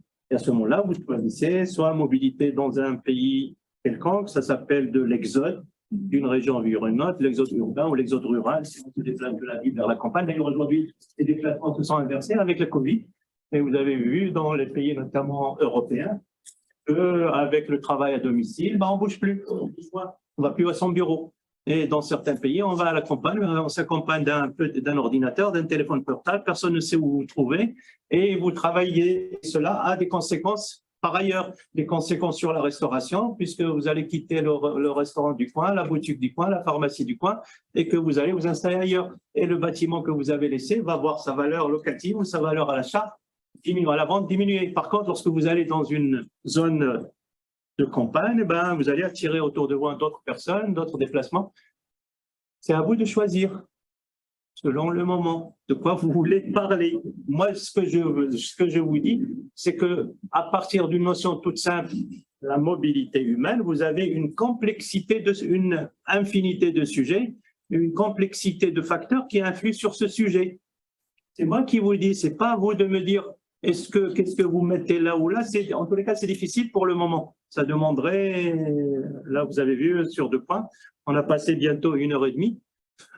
On n'a rien absorbé du tout, on n'a rien vu du tout, juste le commencement du préliminaire, ce que peut être une recherche sur ce thème-là en particulier. C'est vous qui faites le choix. Moi, mon choix, ce que j'ai fait, mon choix, pour vous dire ce dont je parle, à partir de tout ce que je connais en matière de mobilité individuelle, les éléments individuels, moi, mon approche est une approche d'ordre politique à l'international. Et l'idée, c'est de dire, ben, mettons de l'ordre dans tout ce qui est en désordre pour que la mobilité humaine se fasse dans les meilleures conditions possibles, dans les meilleures conditions possibles. Mettons de l'ordre, faisons moins de guerres. Mettons de l'ordre, prenons moins d'armes. Mettons de l'ordre, équilibrons les relations internationales. Faisons en sorte qu'elles soient plus équilibrées en termes d'échanges, de biens, de services. Mettons de l'ordre en termes que les politiques en matière agricole soient moins pénalisantes pour les petits paysans africains, que les subventions au coton soient moins pénalisantes pour l'industrie du coton africain, que les flottes maritimes qui viennent piller les ressources halieutiques du golfe de Guinée soient moins présentes sur... Voilà mon approche. Et après, ben évidemment, le reste est couvert, mais mon approche, elle est d'abord cela. Je viens sur le niveau macro, le étatique et supranational, mais évidemment en connaissant les autres éléments. Certains beaucoup, d'autres un peu moins, mais je sais que les interférences entre les uns et les autres. Alors, pour ce que vous pouvez faire, je ne sais pas quel enseignement vous suivez, mettez ça dans la tête, vous ne pouvez pas tout traiter à la fois. Cela, c'est une accumulation de plusieurs années, mais à chaque fois que vous traitez un sujet, mettez-y tous les éléments dont aucun élément n'est coupé des autres. Aucun élément n'est coupé des autres, et parfois vous allez pouvoir l'analyser d'une façon globale, parfois d'une façon plus précise, plus analytique, mais tenez compte de tous les paramètres, et après lancez-vous dans votre recherche, et puis il y a les éléments de la recherche, vous le connaissez, la recherche bibliographique, les enquêtes terrain, le fait d'éviter les mauvaises informations, le fait de regrouper vos informations, le fait d'être précis sur ce que vous avancez, de justifier ce que vous avancez, de référencer ce à quoi de ne pas plagier ce qui a été dit par ailleurs, parce que vous pouvez vous tromper entre ce que vous avez plagié et ce qui vous avez de dire votre référence absolument. Et puis parfois, vous pouvez mettre en doute certaines références et puis mettre en avant certaines d'autres en disant que cela correspond plus à ce que je vois ou à ce que je connais. Évidemment, à partir de ce que vous me connaissez en particulier, je ne sais pas de quel pays vous êtes, mais vous devez connaître votre milieu et puis vous devez connaître votre trajet vous-même, personnel. Ça peut avoir une traduction sur le trajet d'autres. Vous pouvez aussi savoir comment vit votre communauté dans une région particulière. Et à partir de là, vous avez un certain nombre d'éléments qui peuvent soit favoriser votre analyse et l'argumenter, lui donner une base, et soit à ce moment-là, vous allez ailleurs pour chercher une autre thématique, un autre projet de recherche. Voilà. Une question en ligne. Donc, on a plusieurs participants en ligne. Merci à vous d'être là. Et d'ailleurs, certains étaient là hier. C'est une continuité. Et la question est de M. Abdelhakim Messaoudi qui avait posé une question hier. Oui. Il dit bonjour tout le monde et merci pour la présentation. Et cette question sur la migration francophone est-elle en rupture avec ses destinations habituelles, Europe francophone? A-t-on des chiffres ou statistiques à ce sujet? Et après, je viens de voir une autre question. Voilà, c'est par rapport à ta présentation. Oui, ben, en tous les cas, merci à Hakim d'avoir été là hier et puis d'être là aujourd'hui, de supporter ces débats. Non, il y a un moment donné, je viens de dire qu'on a des images. Ce qu'on fait, c'est à un moment donné, c'est une image statique de ce qui se passe ou de ce qui est en train de se passer, mais il y a une histoire. Il peut y avoir une histoire derrière. Lorsque j'ai parlé de la migration vers la France notamment. C'était une migration, j'ai dit pour une partie fondée sur la langue, sauf que depuis, beaucoup d'eau a coulé sous les ponts, comme dirait l'autre. Et cette migration-là a changé de nature. Et aujourd'hui, justement, parce que des espaces géographiques sont apparus, des espaces géographiques se sont développés, des régions nouvelles sont apparues, elles existaient déjà, mais la facilité des transports les a rendus plus proches, plus accessibles. D'où ces emails pour revenir à la migration marocaine. Dans le temps, c'était essentiellement en France, après un petit peu en Belgique, et puis après, ça a basculé vers l'Espagne, vers le milieu des années 90, parce que l'Espagne est devenue un pays riche, économiquement important de l'Union européenne, alors que l'Espagne était, aux années 70 et début des années 80, c'était un pays pauvre. Ils partaient énormément de migrants qui allaient un peu partout à travers le monde. Et aujourd'hui, cela explique qu'aujourd'hui, la communauté marocaine présente en Espagne représente à peu près 800 000 personnes. Quasiment 60 ou 70% de la communauté marocaine présente en France. Et puis après, vous avez des espaces qui se sont développés, qui ont attiré du monde. Dans le temps, ça a attiré des personnes, on va dire, du travail domestique, des services à domicile. C'est tous les pays du Golfe, Émirats arabes unis, Arabie saoudite et Qatar. Et puis pour l'Arabie saoudite, parce que c'était aussi un pays où on allait pour la Mecque. Donc on a une espèce de proximité religieuse pour certaines catégories de la population. Mais ces pays devenant très riches, ils ont recueilli, ils ont accueilli, ils ont demandé l'arrivée de plusieurs dizaines de milliers de personnes pour le secteur de la sécurité, pour le secteur avec des accords étatiques, mais aussi pour le secteur du commerce, de l'assurance et tout ce qui fait aujourd'hui l'économie, on va dire, digitale. Et puis, avec ce que j'ai dit tout à l'heure en termes de facilité de déplacement, les Marocains ont découvert le Canada. Et avec le Canada, ils ont découvert aussi que les États-Unis est un pays important. Et comme beaucoup de Marocains, d'étudiants marocains ont commencé à apprendre l'anglais. Et depuis également la fondation d'une école totalement anglophone qui est l'université Al-Azhar dans la ville d'Ifrane, vous avez une migration de plus en plus importante vers le Canada et vers les États-Unis d'Amérique. Mais on trouve beaucoup de migrants marocains aujourd'hui en Argentine, au Chili, en Chine, en Inde, au Japon, en Corée. Et pour dire que la question de la proximité géographique, historique et intellectuelle vis-à-vis de la France a cessé d'être le facteur déterminant, prééminent dans la mobilité de beaucoup de Marocains qui désormais se déplacent ailleurs. D'où même les appellations. Dans le temps, la terminologie officielle parlait de travailleurs marocains à l'étranger, TME, marocains à l'étranger. On désignait essentiellement des Marocains qui se trouvaient en France. Désormais, dans la terminologie officielle marocaine, on parle des Marocains du monde. C'est-à-dire, on considère presque que le monde, c'est une région du Maroc avec aujourd'hui entre 5 et 5,5 millions de Marocains vivant à l'étranger, soit à peu près 14% de la population totale. Voilà, Abdelhakim. Espérons que ça a répondu. Donc, on peut rester plus longtemps si vous le souhaitez, mais je sais qu'on a des horaires, une journée chargée, donc si le travail vous appelle ou vos activités qui vous aident. Une parenthèse, de retour demain, 12h30, encore une fois, pour parler avec les enjeux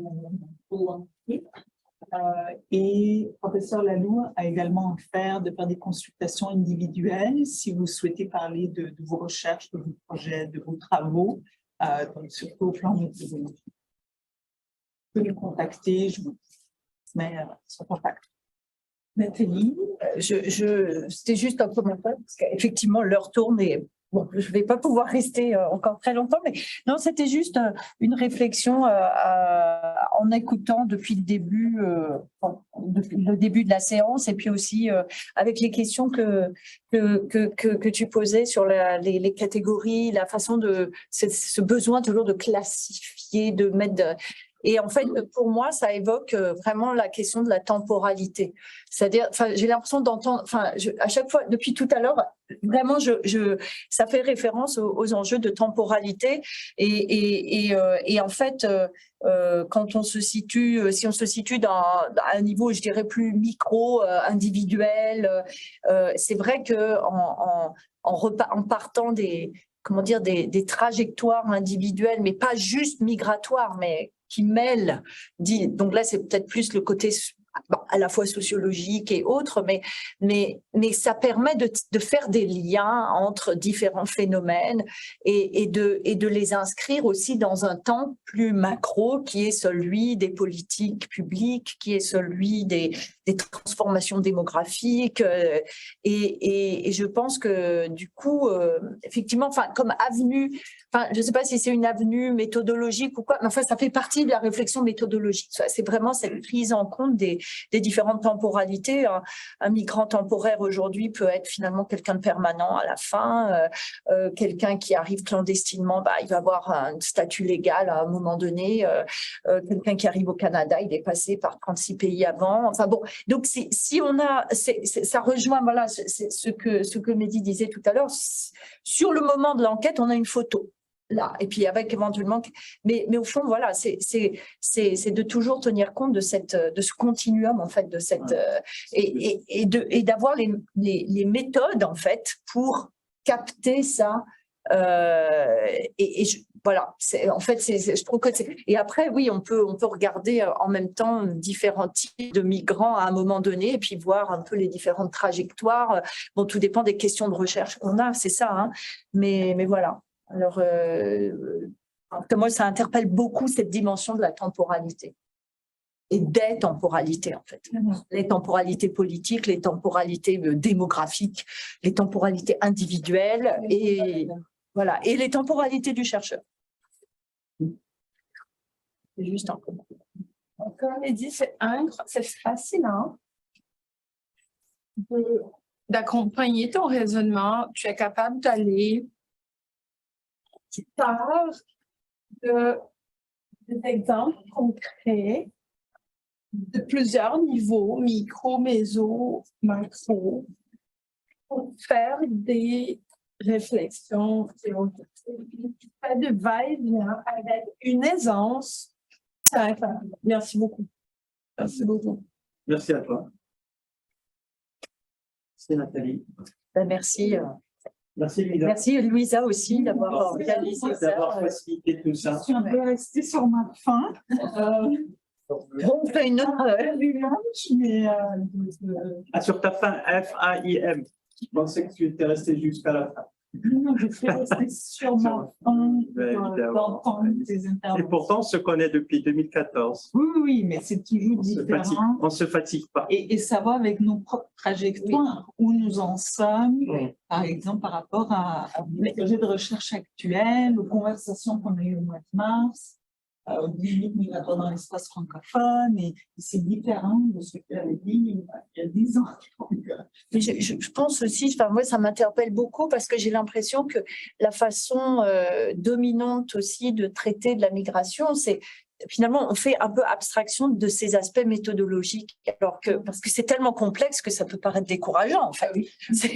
Mais en même temps, du coup, c'est tellement fondamental parce que c'est la meilleure manière d'apporter un peu disons, un regard un peu plus critique, non seulement dans le milieu académique, mais aussi à une échelle plus vaste sur les informations qui nous parviennent.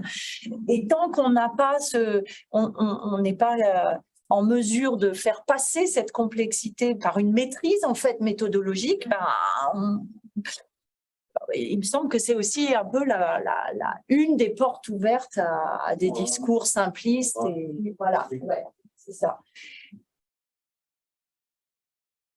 Donc ouais, moi je pense que c'est peut-être quelque chose qu'il faudrait poursuivre, cette réflexion méthodologique dans les semestres et années qui suivent. Ta suggestion de poursuivre par un webinaire. Donc, ceux qui sont intéressés, faites-moi signe. Je voulais ajouter quelque chose par rapport à ta question de la langue. Donc, tout d'abord, tout est relié, puis il y a tout partout. On peut décider en suivant la logique de choisir un champ. Ce qui m'intéresse, c'est la langue, les enjeux linguistiques. Et après, c'est un éventail énorme parce que tous les exemples dont on a discuté, il y a le fait que le Canada cible certaines compétences linguistiques, donc ça c'est déjà du macro. Et après, il y a aussi la langue comme barrière, comme discrimination. Donc, en fait, si on s'intéresse à la langue, tout d'abord, il y a plein de cas de figure différents. Il y a, selon l'étude de cas, la langue est importante, mais elle n'est pas importante. Elle est importante pour des raisons de commerce, pour des raisons coloniales, historiques, pour la facilité de l'individu à apprendre la langue, et toutes les possibilités. Donc, là, il y a aussi la question de choisir les cas d'études, d'adapter les méthodologies aux cas d'études. Donc, on sait qu'on est intéressé à la langue, peut-être on est intéressé à un enjeu particulier de la langue. Alors là, il faut trouver l'étude de cas qui correspond. On est intéressé à une étude de cas, là, la langue peut jouer un rôle ou non. Donc, on a des possibilités, hein, oui. Et la méthodologie, après, l'étude de cas, l'intérêt, les champs. Pour moi, ce qui est difficile, c'est mettre ses limites. Parce que c'est ça, tout est intéressant et tout est interrelié, mais de manière différente. Il y a tous les niveaux d'importance ou quel facteur est lié avec d'autres facteurs de manière prioritaire, secondaire, etc. Et c'est là, en fait, c'est passionnant. Tout, moi, mon projet, tout m'intéresse. Et ce que j'aime, c'est justement voir les liens entre toutes ces choses. Et c'est difficile. J'admire les gens qui sont toujours très, très ciblés, très précis sur un enjeu. Et ils sont très spécialisés. Je dois lire plein de littérature et après, je ne sais plus ce que je fais. Je n'ai pas de limite. En tout cas, donc, si vous êtes doctorant, ne faites pas ça. C'est vraiment pas le moment de le faire. Quand il y a la réinstallation des réfugiés dans d'autres pays que de leur appartenance linguistique, s'adaptent. On réinstalle les réfugiés, par exemple, en Suède. Ils apprennent le suédois, alors qu'on les a pris peut-être en Centrafrique, au Soudan. Ils se mettent à parler le suédois. Quand on les réinstalle en Allemagne, ils se mettent à parler l'allemand. Ce n'est pas parce que la France est à côté qu'ils vont fuir parce qu'ils sont francophones. Mais quelques-uns, oui, quelques-uns, non. Oui, mais c'est aussi des politiques mises en place. Chez eux. Ou qui restent isolés à la maison, ou parmi leur propre communauté. Il y a des conditions d'adaptation qui ne sont pas réunies chez tous et chez les autres pays. Il y a des éléments psychologiques aussi. Mais a priori, ils s'adaptent. C'est vrai que l'Espagne se plaignait à un moment donné que les migrants francophones qu'elle prenait fuyaient en France, ainsi de suite. Ou alors, ils restent en Espagne, ils ont les papiers parce que c'est plus facile d'avoir les papiers en Espagne qu'en France. Et ils traversent la frontière, ils viennent travailler clandestinement et ils repartent vivre en Espagne. Ça m'a beaucoup frappé au niveau de Château-Rouge. À Paris, où j'ai observé ça beaucoup, les chauffeurs, ils viennent faire le taxi clandestinement. Ils viennent d'Espagne, les migrants francophones. Et je leur demandais, mais comment ça? Vous n'avez pas de licence, vous faites le taxi clandestinement ici. Alors, ils m'ont expliqué que oui, puisqu'il y a des migrants ici qui font le commerce, ce sont ces migrants-là qui transportent avec leurs produits pour aller laisser dans d'autres endroits de Paris. Et ils peuvent venir travailler comme ça un mois quand ils ont l'argent et ensuite ils rentrent en Espagne. Parce que là-bas, on leur accorde facilement la nationalité espagnole. Alors qu'en France, on ne parle même pas des titres de séjour. Compliqué. Donc, ils préfèrent rester là-bas pour les papiers ou en Italie aussi. Et ils viennent travailler en France et ils rentrent en Italie et en Espagne. C'est quelque chose qui m'a beaucoup frappé à Château-Rouge.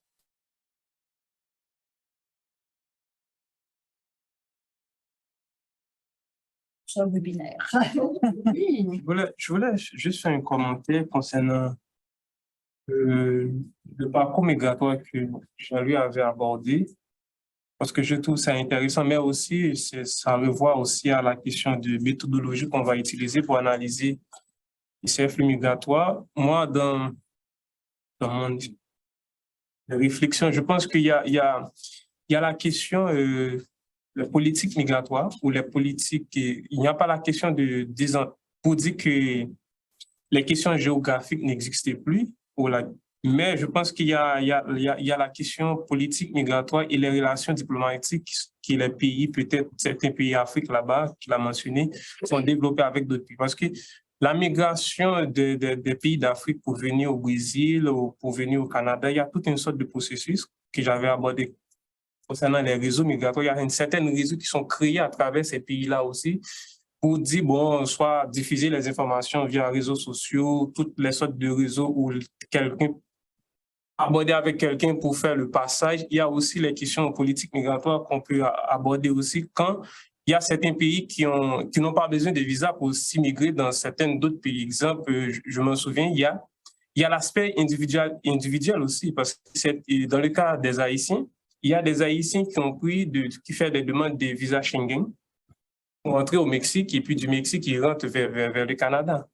Je pense qu'il y a un aspect macro et micro dans cet aspect-là pour essayer de comprendre et faire un cas, bon, je vais observer tel cas pour essayer de comprendre ce processus migratoire transnational à travers toutes les centres de pays que les gens ont traversé de l'Amérique, de l'Afrique, l'Amérique centrale, l'Amérique du Sud et puis pour venir au Canada. C'est ça que je voulais avoir.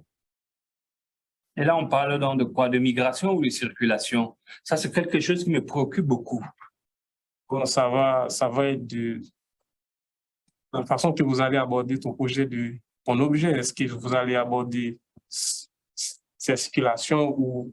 Mais du coup, il y a une certaine mobilité dans ce processus migratoire-là. Donc, c'est à vous de définir le champ et le cas que vous voulez aborder, je pense.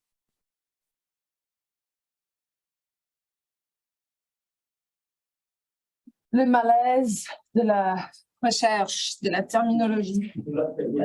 Les sujets sont posés. Merci à vous. Merci. C'était approprié. On va réfléchir selon les cours de midi pour faire le volet 2 de la présentation. Peux-tu la terminer, par exemple? Et je crois que pour demain, on ne va pas faire un formel. Je promets que je ne pose pas de Demain, c'est questions. Afrique. Et donc, on fait la présentation, et là, c'est l'informel, mais c'était, C'est applicatif. on contrôle moins, on s'en va, mais la conversation est riche. Donc, Ça manque beaucoup d'informels en fait, dans notre façon de fonctionner. Donc moi je trouve que c'est très riche, hein, c'est très bien parce que moi, j'aime aussi. on n'a jamais on laisse rarement l'espace à ça et je trouve que c'est très éviter les contraintes de temps, on fait un peu de 3 heures, on a le temps de avec une pause au milieu, oui. Pour le reste entière.